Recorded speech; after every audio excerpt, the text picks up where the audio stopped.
Alhamdulillahirabbil alamin wa bihi nasta'inu ala umuri dunya waddin. Asyhadu an la ilaha illallah wahdahu la syarikalah wa asyhadu anna Muhammadan abduhu wa rasuluhu wa la nabiyya ba'da. Allahumma shalli wa sallim ala hadha nabiyil karim wa ala alihi wa ashabihi ajmain. Allahumma subhanaka la ilma lana illa ma 'allamtana wa 'allimna ma yanfa'una wa zidna ilman. Rabbana atina fid dunya hasanah wa fil akhirati hasanah wa qina adzabannar. Amin ya rabbal alamin. Bapak sekalian yang dimuliakan oleh Allah Subhanahu wa taala, kita alhamdulillah bisa bertemu kembali dalam rangka thalabul ilmi. Mudah-mudahan ini menjadi wasilah keberkahan kita dan limpahan karunia dari Allah Subhanahu wa taala serta menjadi bekal kita untuk meningkatkan kualitas dan kuantitas beribadah kita. Hari ini kita lanjutkan tema minggu lalu ya, tafsir. Karena kemarinnya hadis salah buah kitab ya, jadi sekarang berarti tafsir di change ya, ditukar. Dan minggu lalu kita membahas tentang keutamaan ayat kursi.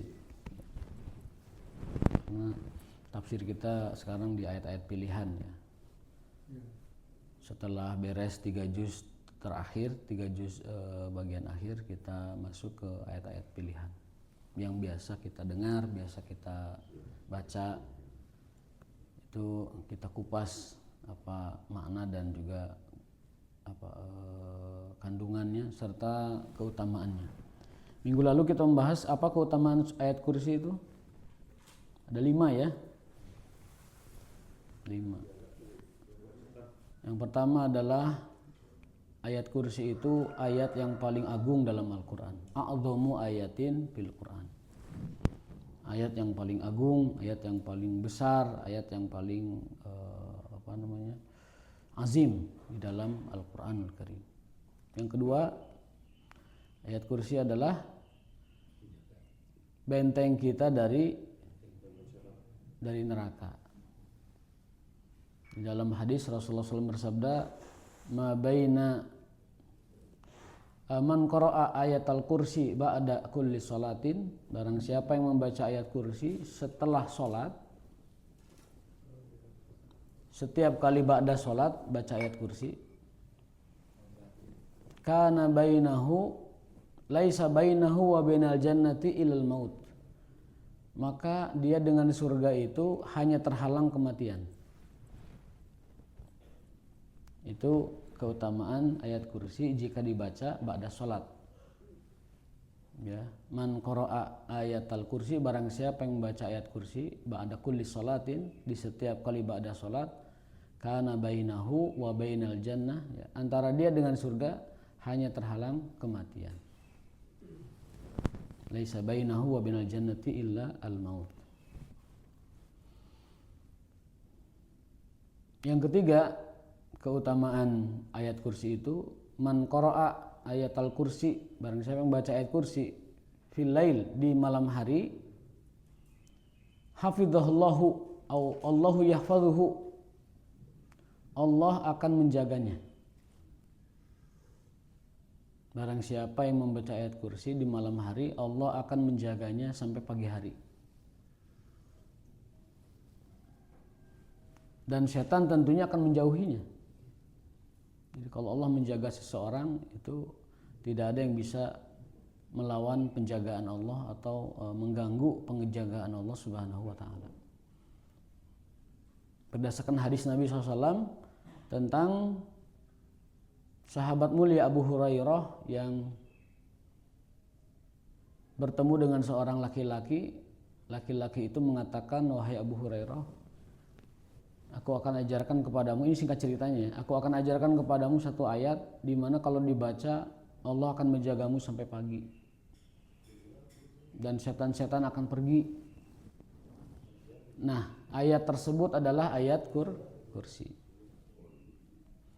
Lalu hal tersebut dilaporkan kepada Rasulullah SAW. Ya Rasulullah, tadi malam ada yang ngasih tahu saya bahwa ayat kursi itu menjadikan Allah menjaga kita malamnya dan menjadikan setan itu pada pergi, pada terusir dari tempat kita.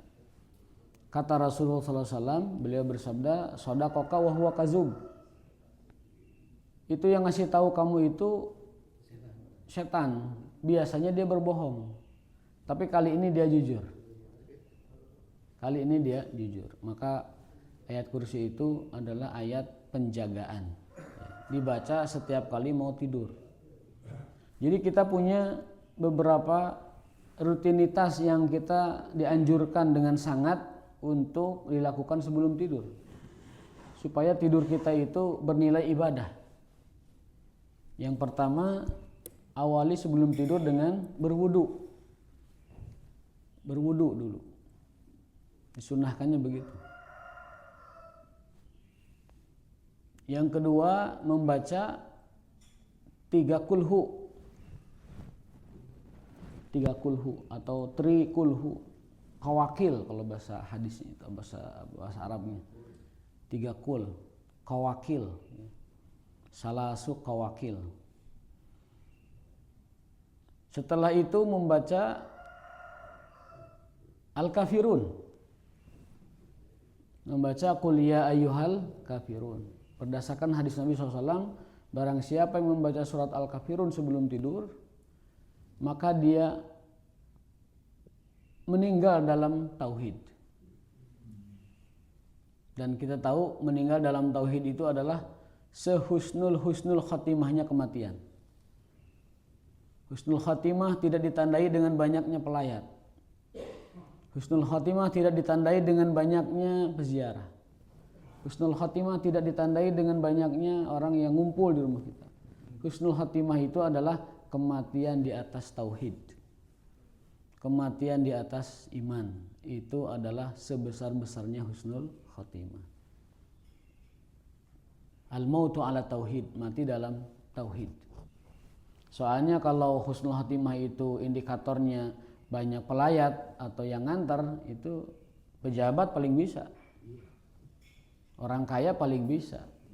Kasih aja setiap yang takziah itu atau yang acara di rumah itu 50.000, itu bisa penuh itu. Nggak jamin ya. Nggak jamin. Maka husnul khatimah itu tandanya adalah man kana akhiru kalamihi la ilaha illallah dakhala jannah.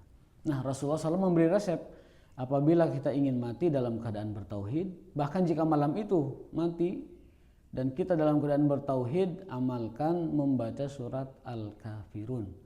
Barang siapa membaca Al-Kafirun sebelum tidur dan dia meninggal dunia, mata ala tauhid, dia meninggal dalam keadaan bertauhid. Atau kama qala sallallahu alaihi wasallam. Sedikit, ya. Saya kan selalu pembaca ayat kursi tapi salah mulu. Salah. Ketinggalan ilahnya, ketinggalan gitu. Nggak, itu diterima nggak tuh? Kalau tidak sengaja tidak apa-apa. Ya memang bukan tidak sengaja, emang. Kalau tahu harus diperbaiki. Nah kalau sekarang udah tahu kan. No, yang sudah-sudah. Ya. Yang sudah-sudah mah sudah. Yang sudah-sudah mah sudah. Yang sudah-sudah sudah. 3S itu ya. 3S yang sudah-sudah sudah. Itu. Yang tadi kan utama ayat kursi. Mana yang lebih utama, Al-Fatihah sama Al-Kursi? Kalau Al-Fatihah itu kan surat yang paling besar, a'zamu surah. Kalau ayat kursi, a'zamu ayah. Ayat kursi itu adalah ayat terbesar dalam Quran. Al-Fatihah itu surat terbesar dalam Al-Quran. Jadi kalau tolak ukurnya ayat kursi. Tapi kalau tolak ukurnya surat Al-Fatihah. Oh, bedanya surat sama ayat. Betul, Al-Fatihah. Itu surat yang kata para ulama tafsir itu separuh turun di Mekah, separuh turun di Madinah. Surat Al-Fatihah itu. Kemudian oleh Rasulullah SAW dijadikan satu surat. Maka penentuan surat ini setelah ini, ayat ini setelah ini, itu berdasarkan takrir tauqifi dari Rasulullah SAW. Ayat itu kan turunnya sesuai dengan tartibun nuzul, itu tidak seperti yang kita baca hari ini. Surat pertama aja Al-Alaq, ya, surat kedua Al-Muzammil, kemudian Al-Mudaththir dan seterusnya. Tetapi ditartibkan di dalam tartib mushaf itu Al-Muzammil, Al-Mudaththir di juz terakhir kan, juz 29 akhir-akhir. Di 29 juz Tabarok, ya kan.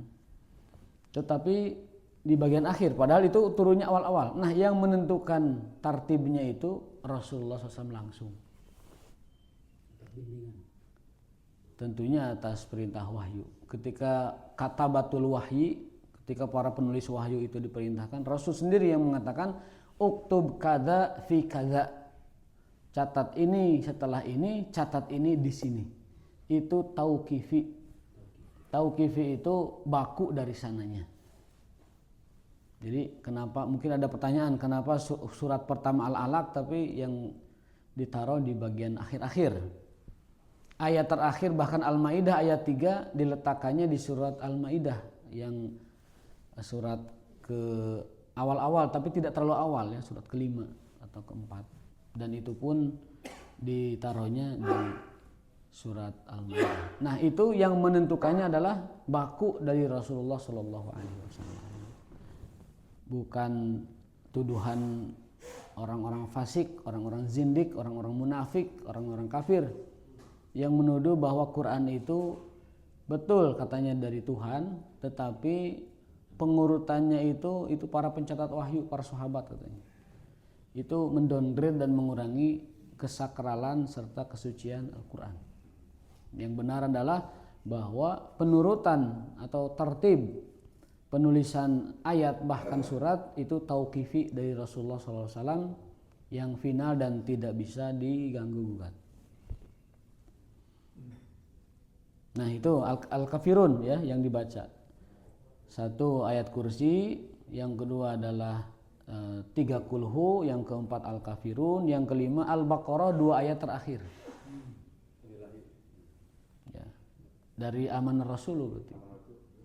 Amanar Rasulu bima unzila ilaihi min rabbil alamin kullun amana billahi wa malaikatihi wa nufariqu baina seterusnya sampai la yukallifullahu nafsan illa wus'aha dan seterusnya. Nah, itu dianjurkan dibaca berdasarkan hadis Nabi SAW. Barang siapa yang membaca man qara'a ayataini, barang siapa yang membaca 2 ayat min awakhir Baqarah, dari akhir Al-Baqarah, kafatahu, maka itu sudah cukup baginya. Cukup di sini diartikan oleh para ulama cukup pahalanya, cukup dicukupi kebutuhannya, dicukupi sebagai seperti membaca satu Quran, dan cukup sebagai bekal untuk malam itu. Jadi walaupun dia tidak beramal, tidak melakukan apa-apa di malam itu, tapi membaca 2 ayat Al-Baqarah itu mencukupinya. Andaikan malam itu dia tidak ngapa-ngapain, itu cukup dengan membaca 2 ayat Al-Baqarah. Walaupun kita korupsi. Kalau korupsi kan hubungannya dengan manusia. Kalau hubungan dengan manusia itu ada prosedur khusus, yaitu istihlal, minta dihalalkan dari orang tersebut. Dengan sebisa kita, dengan semampu kita untuk sedikit demi sedikit mengembalikan itu kepada yang kita ambil. Jadi kasarnya mah kalau dosa sama Allah mah gampang sekali, beberesnya gampang, dengan Allah mah gampang. Sering saya ungkapkan sebuah hadis itu ya, bahwasanya Allah Ta'ala itu mengampuni apapun dosanya, dengan Allah mah gampang. Sampai orang yang mengulang-ulang dosanya sampai 40 tahun maksiat kepada Allah, asal dia mau bertaubat itu Allah langsung ampuni, nggak pakai tawar-tawar, diampuni langsung. Bahkan jika 40 tahun berdosa. Ada kisah Bani Israel, seorang laki-laki bermaksiat 40 tahun. Sampai gara-gara maksiat dia, Allah tidak menurunkan hujan. Ini dalil bahwa kelakuan atau dosa seorang itu berdampak kepada lingkungannya. Dulu di zaman Bani Israel ada seorang laki-laki 40 tahun maksiat. Sampai Allah nggak mau nurunin hujan. Tetapi pada akhirnya karena atas saran Nabi Musa, saran secara umum, agar yang bermaksiat 40 tahun itu bertaubat, orang itu bertaubat. Dan langsung turun hujan. Langsung turun hujan. Jadi ceritanya itu waktu itu di Bani Israel ada paceklik, bertahun-tahun nggak turun hujan, ternak-ternak kurus, sumur-sumur saat, bayi-bayi menangis karena nggak ada susu kambing sapi yang bisa diperah, paceklik, hampir mati kelaparan kehausan itu Bani Israel. Lalu mereka melakukan istisqa dipimpin Nabi Musa, tapi nggak sukses. Doa pertama nggak sukses, doa kedua nggak sukses. Lalu Nabi Musa karena beliau itu kalimullah, bisa berbicara langsung dengan Allah seperti hanya Nabi Muhammad SAW, berbicara langsung tanpa Jibril ya, tanpa perantara. Itu bertanya, ya Rabbi, ya wahai Allah, apa yang membuat kaumku tidak bisa diberi hujan? Padahal sudah istisqa. Allah mengatakan, inna fihim, ada seseorang di antara kalian yang istisqa itu telah bermaksiat kepadaku 40 tahun dan belum bertaubat. 40 tahun bermaksiat belum bertaubat. Kutahan hujan. Lalu Nabi Musa umumkan, kata Tuhanku, bahwa penghalang hujan kita ini adalah dosa seseorang yang 40 tahun bermaksiat kepada Allah. Belum ada yang menggubris tuh.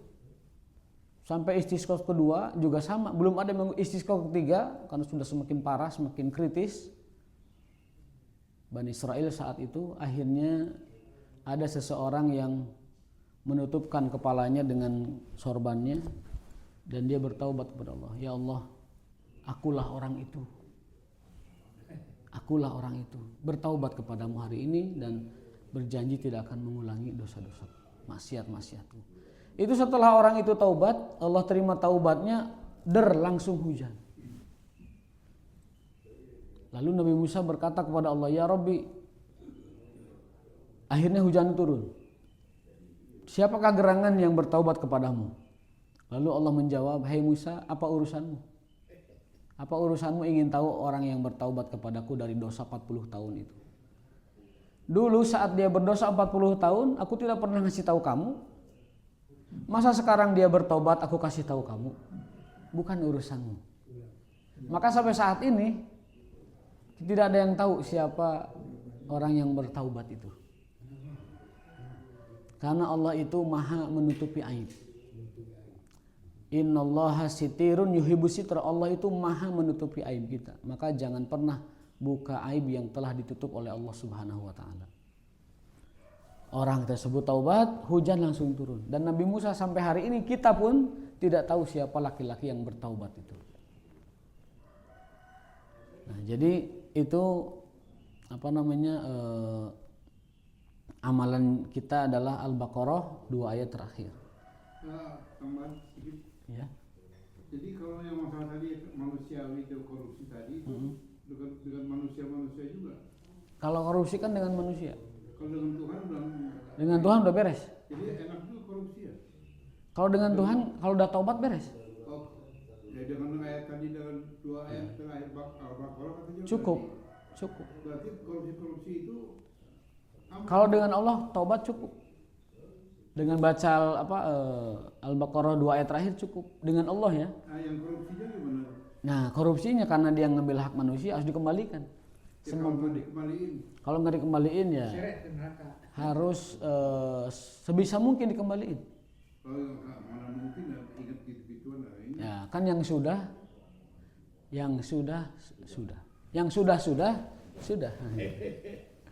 Tinggal bertaubat. Nggak ingat lah gitu yang korupsi kita udah foya udah macam-macam.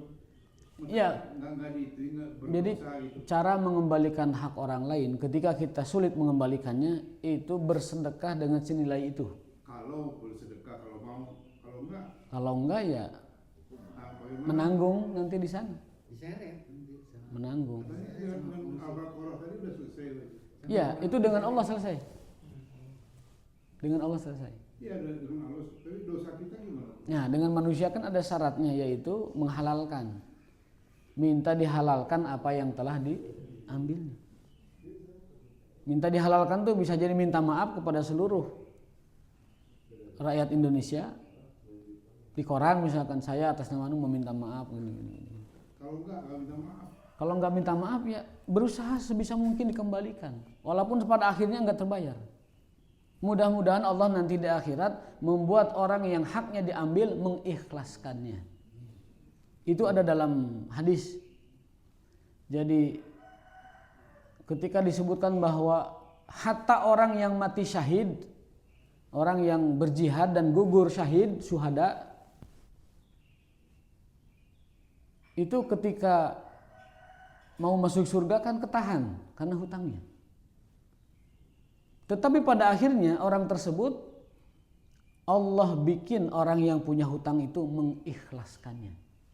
Lalu dikompensasi hutang tersebut oleh Allah dengan pahala yang besar bagi orang yang menghutanginya. Paham ya? Jadi kalau kitanya orang baik, kitanya mujahid, kitanya orang yang dekat dengan Allah SWT, gugur di jalan Allah, bahkan mati membawa hutang, memang ketahan di surga. Tetapi pada akhirnya Allah akan ganti dari para penghutang itu kompensasi yang besar supaya orang yang menghutangi itu mengikhlaskan hutangnya. Akan dibikin gitu oleh Allah. Jadi enak juga proporsi triliunnya. Ya tidak enak. Siapa tahu orang yang menghutanginya itu tidak dibikin ikhlas sama Allah di akhirat nanti. Ketahan kan? Suatu hari Rasulullah SAW mendengar ada kematian. Kemudian orang-orang berkumpul mensolati. Beliau tidak keluar ke masjid, tidak mensolati. Setelah takziah, udah nggak mensolati. Lalu sahabat melapor, ya Rasulullah, kenapa Tuhan tidak mensolati fulan? Jawaban Rasulullah SAW, aku menyaksikan dia kepanasan di kuburnya. Di kuburnya itu kepanasan, sempit dan panas. Dan belum tenang sampai saat ini. Adakah di antara kalian yang akan menjamin hutangnya? Karena dia tidak punya ahli waris kebetulan. Lalu ada sahabat, kalau tidak salah namanya Jabir ya. Ya Rasulullah, alayya dainuhu, hutangnya aku yang jamin. Maka Rasulullah SAW mau mensolatkan dan bersabda setelah itu, al-an qad barida. Baru nih, sekarang sudah dingin di kuburnya. Barida itu dikata barid, dingin, bardan, dingin. Nah sekarang udah dingin, maka beliau mau mensolatkannya. Artinya orang yang mati meninggalkan hutang itu harus ada yang menjamin, keluarga ataupun temannya. Yang penting ada yang menjaminnya. Perkara nanti dia sanggup bayar tidak sanggup bayar lain urusan. Yang penting jamin dulu hutangnya supaya almarhum itu tenang di kuburnya. Dan Rasulullah SAW mensolatinya. Ini perkara serius berarti, bahwa yang namanya kaitan seseorang dengan orang lain itu taubatnya tidak cukup dengan taubat-taubat biasa, tetapi harus minta dihalalkan kepada yang dia curi, yang dia pukul, yang dia zolimi, itu minta dihalalkan dulu. Makanya sidang perkara manusia itu kan di akhir setelah titian Shiratal Mustaqim. Dia selamat di alam kubur, dia selamat di mahsyar, dia selamat di mizan, dia selamat di soal, di pertanyaan. Dia selamat semua tuh. Lalu meniti Shiratal Mustaqim yang fase terakhir, surga atau neraka. Ternyata setelah selamat dari Shiratal Mustaqim ada pos terakhir. Nah, pos terakhir itu adalah yataqadun nasu fi. Disitulah manusia saling menggugat. Nah, ujungnya masuk surga. Ujungnya nanti Allah bikin dia Diikhlaskan nggak sama penghutangnya atau tidak? Kalau sampai nggak diikhlaskan, Ya wayahna tidak sukses ke surga. jadi nggak ke surga ya. Nggak ke surga. Makanya kalau memang tadi yang sudah mah sudah, ya, tinggal banyakin amal soleh dan bertaubat. Supaya kena hadis tadi Allah akan bikin para penghutangnya ikhlas kepada dia. Itu yang penting tuh itu. Ya kalau saya taubat, kalau nggak taubat itu yang jadi masalah. Ya itu makanya. Kalau tidak taubat, bagaimana Allah membuat orang-orang yang menghutangi itu mengikhlaskannya? Itu yang harus jadi ketakutan kita. Tadi ke ayat tadi awal terakhir. Ya. Katanya udah selesai semua. Udah selesai semua, kafatahu. Hadisnya begitu. Tetapi kan ada hubungan dengan manusia. Yang syarat taubatnya itu istihlal kata Nabi tadi. Di bagian akhir pemeriksaan akhirat itu ada pos terakhir. Di situ ya taqadahunas. Di situ orang saling menggugat. Pos terakhir. Perjalanan panjang akhirat kita itu di pos terakhirnya itu urusan manusia. Beres semua, nah, urusan manusia terakhir. Oh jadi ada dua dengan Tuhan. Ada dua pemeriksaan. Ada dua pemeriksaan. Dengan hak-hak Allah itu di awal. Ya entah berapa lama. Mungkin kita bisa di alam kubur kita mungkin ribuan tahun. Bisa jadi. Nabi Adam aja sudah 7.000 tahun sekarang di alam kuburnya. Nabi Nuh sudah 5.000 tahun. Nabi Ibrahim sudah 3.000 tahun. Nabi Isa sudah 2.000 tahunan. Nabi Muhammad sudah 1.500 tahun. Di alam kubur sudah lama. Entah berapa ribu tahun lagi ke depannya. Belum lagi padang mahsyar, entah berapa ribu tahun lagi kita menanti di situ. Panjang. Hisabnya sebentar. Innallaha sari'ul hisab. Allah itu maha cepat hisabnya. Tetapi penantiannya itu. Bahkan hisab tidak akan dimulai sampai Nabi memintakan syafaat uzma. Syafaat agung untuk seluruh manusia. Jadi syafaat itu ada 2. Ada syafaat uzma, syafaat besar. Ada syafaat khusus. Syafaat besar itu untuk semua manusia. Apa itu bentuknya? Dimintakan segera persidangan. Supaya orang tidak sengsara di padang mahsyar. Dibakar matahari dan bermandikan keringat. Supaya tidak lama orang-orang meminta kepada Rasulullah untuk dicepatkan sidangnya. Karena menanti sidang itu juga penderitaan. Menanti sidang juga itu bukan perkara mudah. Jaba tuh pakai baju taranjang. Jaba diceker tuh pakai sendal. Jaba panas, matahari didekatkan 1 mil, bermandikan keringat ribuan tahun, bayangkan. Langsung genghek bahasa kuning. Nah, baru Rasulullah SAW diminta oleh manusia minta syafaat pada Tuhan untuk segera sidang dilaksanakan. Dilaksanakanlah sidang itu. Itu syafaat uzma, syafaat azimah. Nah, nanti ada syafaat khusus untuk orang-orang beriman. Di dalam ayat kursi, syafaat itu ternyata tidak untuk semua orang. Ternyata Rasulullah SAW bisa memberi syafaat dengan syarat mendapatkan izin dari Allah Subhanahu wa taala. Man dalladzi yashfa'u indahu illa biizni. Ini kajian kita surat ayat kursi itu. Tidak ada yang dapat memberi syafaat illa biizni kecuali atas izin Allah. Berarti syarat syafaat itu berlaku jika ada 3 syarat. 1, asy-syafi', ada orang yang mensyafaatinya, Rasulullah SAW. Al-masyfu' yang kedua, ada orang yang disyafaatinya. Yang ketiga, al-idznu bisyafa'ah, ada izin diberikan syafaat itu kepada yang bersangkutan. Dan izin itu hanya milik Allah Subhanahu wa taala. Itu berarti pelaku kemusyrikan tidak mungkin dapat syafaat. Karena ada yang dihalau tadi. Ya? Mendekat tapi dihalau oleh. Ada lagi nanti di haud, di telaga yang dihalau ada. Dihalau oleh malaikat. Jadi orang-orang menyerbu telaga Rasulullah ku malaikat di talapungan. Mana yang maulah, mana yang hendak, mana dihalau. Rasulullah SAW mengatakan, kenapa kau lakukan itu wahai malaikat? Jawaban malaikat apa? Innaka la tadri ma ahdatsu ba'dak. Kamu tidak tahu apa yang diperbuat umatmu setelah kamu tiada. Kamu tidak tahu apa yang diada-adakan umatmu setelah kamu tiada. Dihalau itu. Berarti kan otomatis tidak dapat syafaat kalau dihalau. Jadi pengakuannya sepihak. Kita mengaku umat Rasul, tapi Rasul tidak mengaku kita umatnya. Kita mengaku cinta kepada Rasul, tapi Rasul itu tidak mencintai kita. Coba bayangkan, cinta bertepuk sebelah tangan. Nah, setelah syafaat uzma itu terjadi, baru syafaat khosoh. Tapi tadi berdasarkan ayat kursi, man dalladzi yashfa'u indahu illa bi'idzni, Allah tidak memberi syafaat kecuali kepada orang yang diizinkan mendapatkannya. Maka pintar-pintarlah kita mencari keridhaan Allah supaya nanti kita dimintakan syafaat oleh Rasulullah SAW. Walhasil mustahil syafaat itu berlaku kecuali Allah mengizinkan syafaat itu diberikan. Man dalladzi yashfa'u indahu illa biiznihi. Nah, itu illa biiznihi itu kecuali dengan seizinnya. Kita kan nggak tahu ya syafaat diterima atau enggaknya.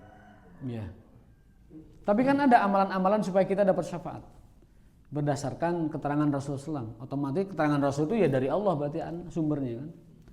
Contoh, barang siapa yang membaca sholawat 10 kali, wajabat lahu syafaati yaumal qiyamah, pasti mendapatkan syafaatku. Berarti itu kan sudah dapat izin dari Allah. Rasul menyampaikan itu kan.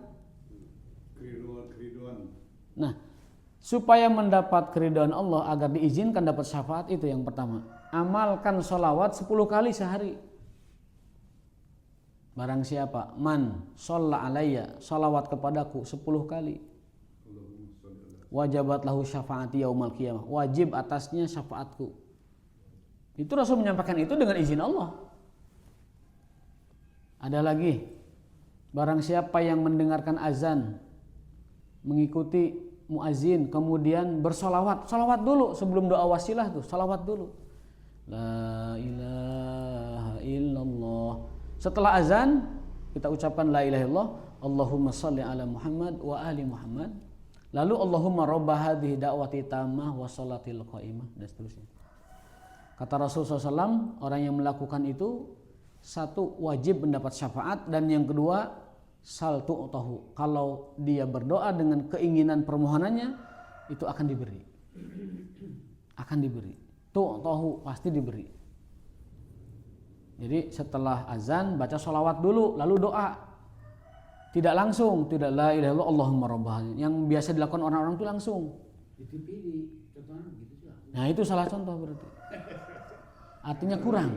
Artinya kurang. Kadang-kadang itu bacaannya nggak hafal. Yang benar itu setelah la ilaha illallah Allahumma shalli ala Muhammad wa ali Muhammad Allahumma rabbah hadhihi da'wati tammah. Cukup segitu boleh kan? Cukup segitu.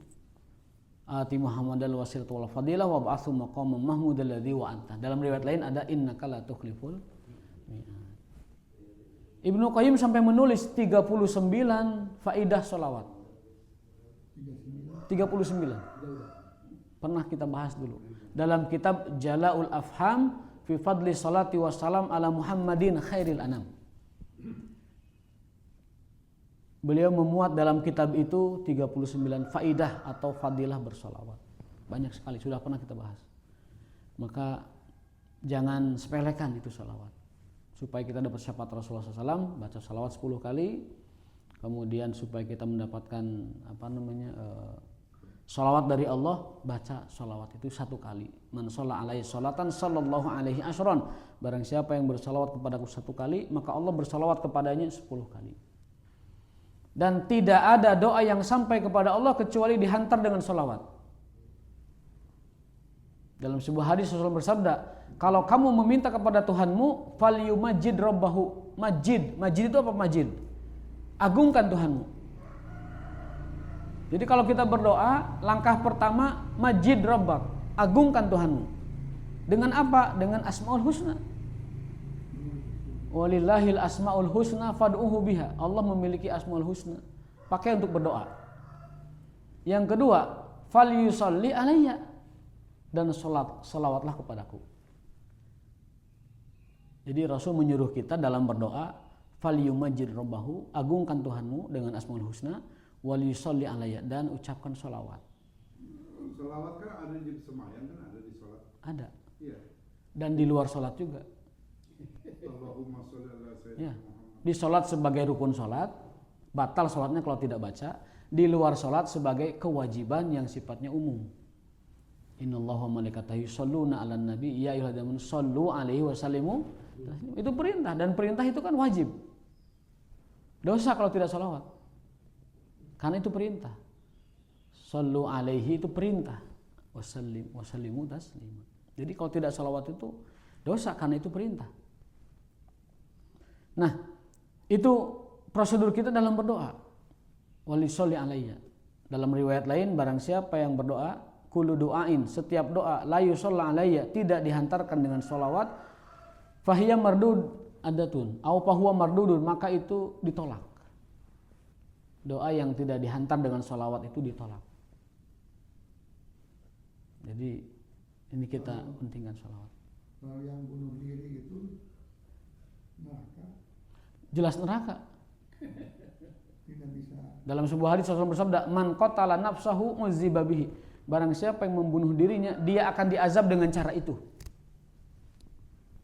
Barang siapa yang membunuh dirinya sendiri, dia akan diazab dengan cara dia membunuh dirinya. Kenapa? Karena nyawa ini bukan milik kita, Pak, milik Allah. Kenapa dimatiin? Milik Allah itu. Dan yang kedua, bunuh diri itu nggak ada tobatnya. Kapan tobatnya bunuh diri? Orang dia matiin diri, kalau dibunuh dizolimi kan?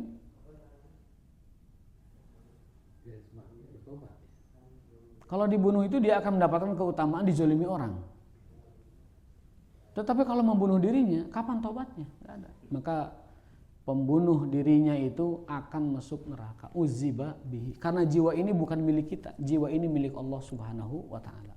Siapapun yang merenggutnya tanpa hak, maka Allah akan mengazabnya. Bukan hanya mengazab, tapi juga memurkainya, memarahinya, dan seterusnya.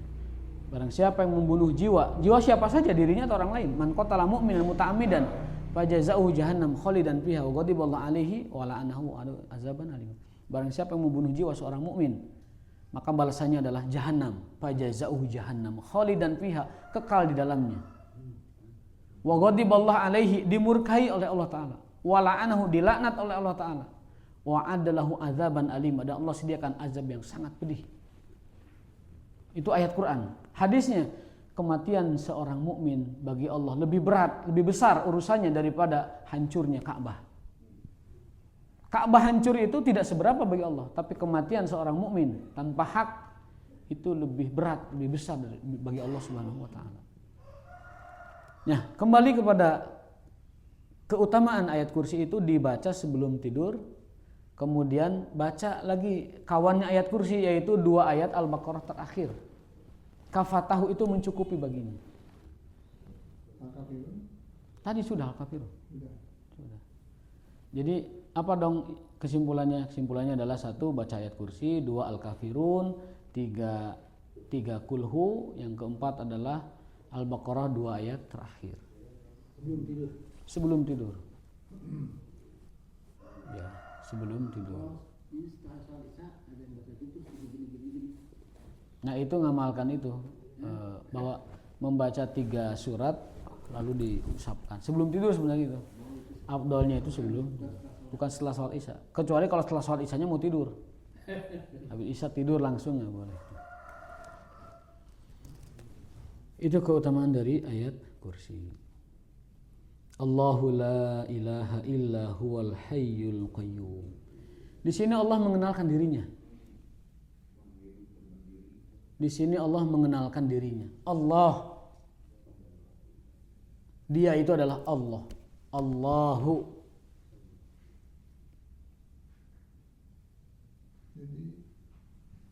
Jadi bukan bunuh diri saja yang neraka itu, membunuh orang lain juga. Membunuh orang masuk neraka. Bunuh diri apalagi? Apalagi? Walaupun Islam. Kan nyawa kita bukan milik kita, milik Allah. Membunuh bisa bertobat. Kalau bunuh diri kapan tobatnya? Wis ora ono, ya kok? Wis ora ono. Membunuh orang lain ada tobatnya. Ada tobatnya. Tapi ngebunuh dirinya kapan tobatnya?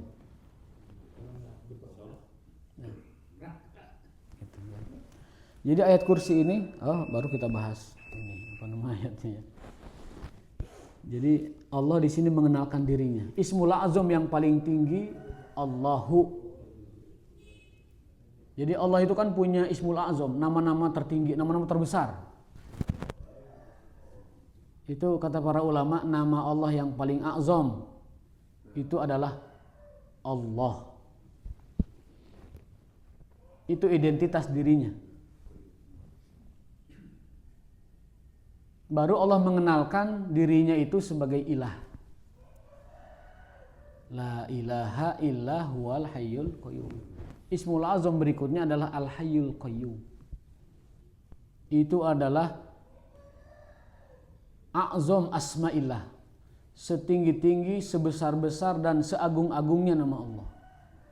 Yang pertama adalah Allah, yang kedua itu adalah Al-Ilah, yang ketiga adalah Al-Hayyul Qayyum. Maka ya, itu pengampunan Allah itu prosesnya setelah orang itu masuk neraka atau sebelumnya? proses pengampunan Allah itu di dunia ada yang diampuni sudah. Di dunia bahkan ada yang diampuni Allah. Contohnya misalkan orang yang paling celaka itu orang yang masuk bulan Ramadan tetapi meninggalkan Ramadan dosanya tidak diampuni. Itu berarti ampunan Allah itu bahkan di dunia. Ampunan Allah itu bahkan di dunia. Ya. Nanti ada yang Allah ampuni di akhirat. Insya'a azabahu wa insya'a afa'anhu.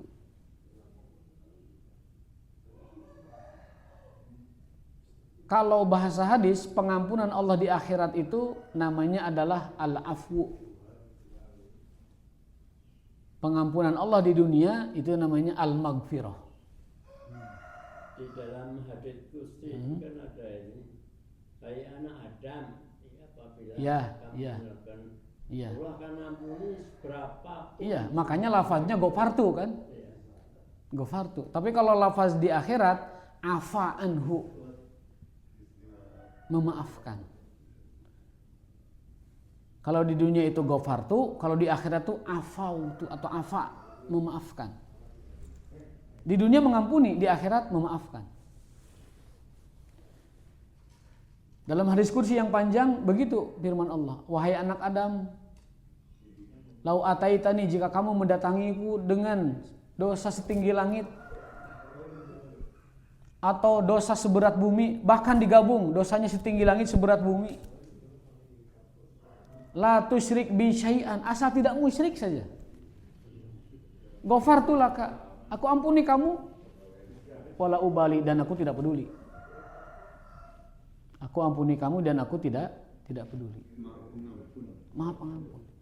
Jadi tidak ada lagi ungkapan yang lebih besar dari itu. Manusia datang kepada Allah dengan dosa setinggi langit, seberat bumi, bahkan kalau dalam hadisnya itu bukan hanya satu kesalahan, biqurabil ardi khotoya, dengan seisi bumi dosa, dengan setinggi langit dosa, asal tidak musyrik, ghafartu laka, aku ampuni dan aku nggak peduli. Ini bahasa penting, aku ampuni kami dan aku tidak peduli, itu yang penting. Kan tidak ada dosa manusia setinggi langit seberat bumi kan? Tidak ada. Tapi dalam hadis diungkapkan begitu. Andaikan itu pun terjadi, ku ampuni. Tidak peduli, asalkan mau tidak musyrik. Tidak musyrik. Baik, terima kasih Bapak sekalian. Barakallahu li wa lakum. Hadanallahu yakum ajmain wa barakallahu. Cukup sampai di sini dulu. Insyaallah nanti kita lanjutkan di pertemuan berikutnya. Belum masuk ke pembahasan ayatnya ya. Masih tadi fadilah ayat kursi dan tambahan-tambahannya. Subhanakallahumma wa bihamdika asyhadu an la ilaha illa anta astaghfiruka wa atubu ilaik. Wa lakum minkum. Assalamualaikum.